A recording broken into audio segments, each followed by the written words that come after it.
Mr. President, my name is Dino Melaye, Kogi West.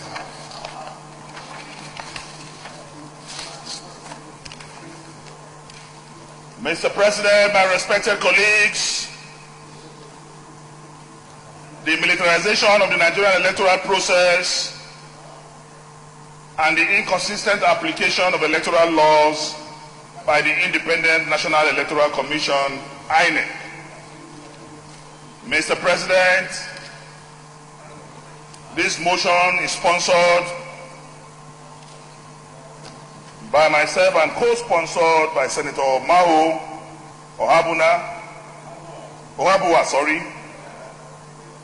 Samuel Anyawun, Ahmed Ogembe, Obina Ogba, Matthew Rogede, Clifford Odia, and the leader, the minority leader of the Senate, Senator Biodun Olujimi.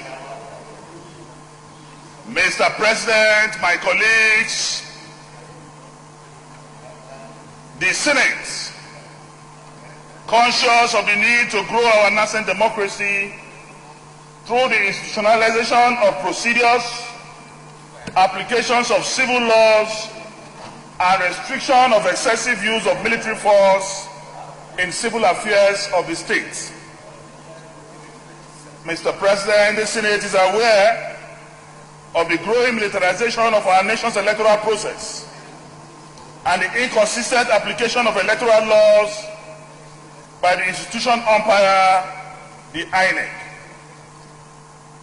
especially as witnessed in the recent national elections 2019, where the presence of the use of extreme military force akin to a war campaign was applied in electoral polling stations and the declaration of inconclusive elections as a term.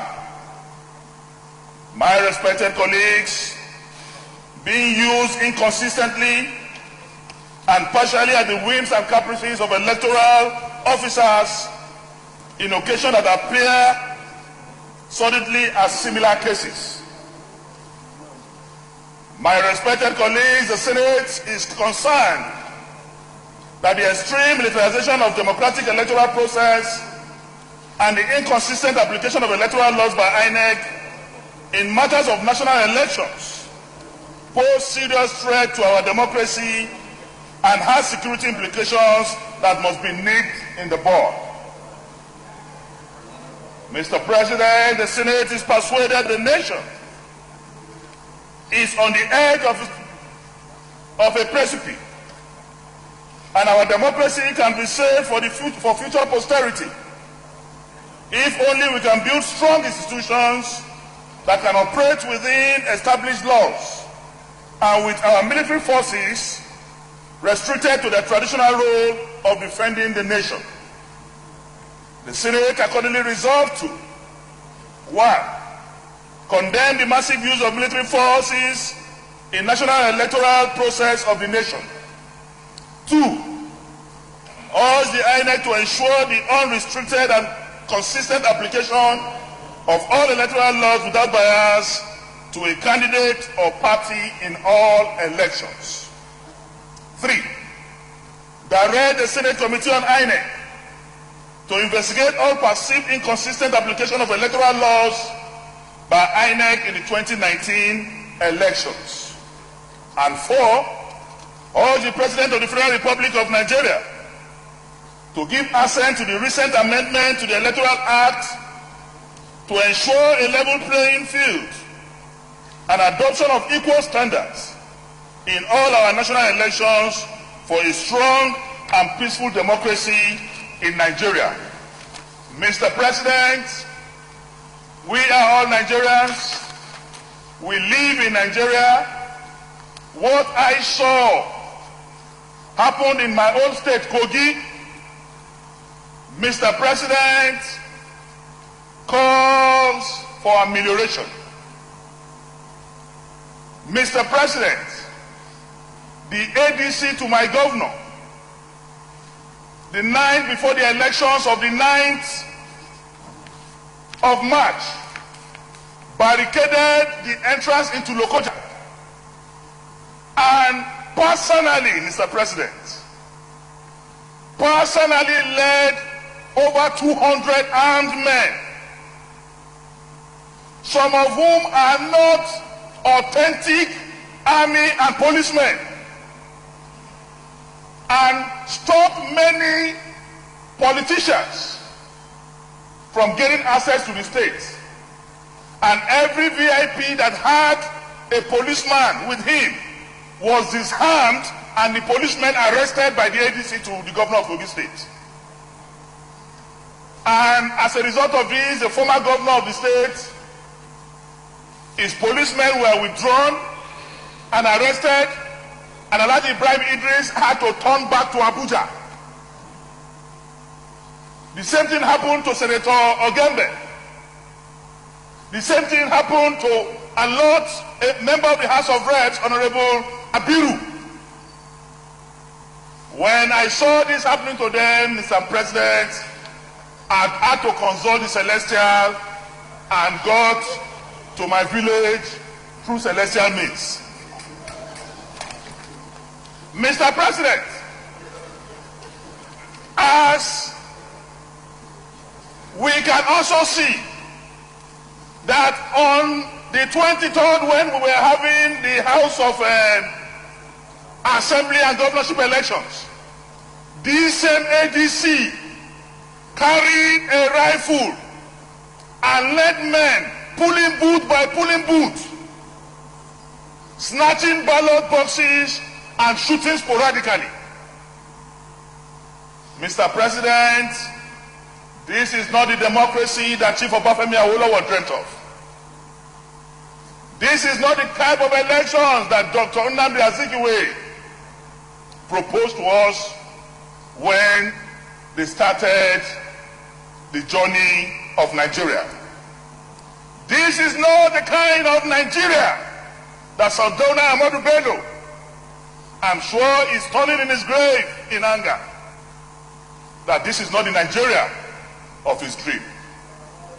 Mr. President, when I saw in Rivers military men and armies barricading and blocking the entrance of the INEC headquarters in Port Harcourt,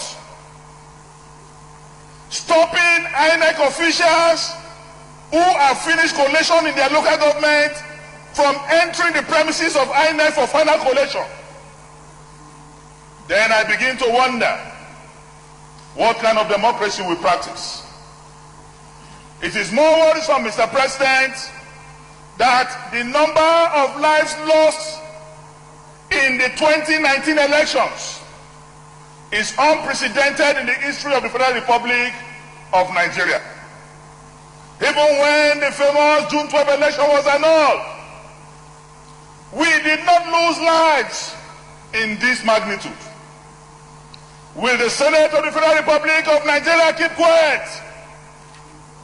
How long, Mr. President, shall we continue in sin and ask grace to abound? I call on my colleagues this morning. It is not about PDP. It is not about APC. It is about Nigeria. Where is NPN today? Where is UPN? Where is NRC? Parties will come and go, Mr. President, but Nigeria will continue to remain an entity by the grace of the Almighty God. I want to call on us this morning to debate this issue dispassionately. Our brothers and sisters were killed by armed men. The bullets used in killing these people, including a lecturer who allowed himself to be used for national service in the conduct of this election, was killed in Rivers State. Youth corps members who swore allegiance to defend their country were killed during these elections. Mr. President, we cannot keep quiet in the face of obvious obscurity. In the midst of all this, Mr. President, it is pathetic that there is no presidential broadcast or statement from the leader of this country, who is also the commander-in-chief of the armed forces. This is a national calamity. We must, as a Senate, devise means to make sure that never in our history again will we conduct this type of militarized elections. The role of the Nigerian army is very, very clear. If a policeman by the polling unit cannot carry a gun, what will a military man, armed to the teeth, both original and fake military people, what will they be doing in INEC office? The home of one of the commissioners in Rivers State, we saw the video taken over by the military. They even entered his kitchen and arrested people indiscriminately. Nigeria is not a banana republic. If we're out of fear, or some of us here, out of our election being declared as inconclusive, refuse to speak, a day will come our children will ask us, Daddy, you were a senator. Mommy, you were a senator. When Nigerian elections was getting bad, what did you say? What did you do? A word is enough for the wise. I so move.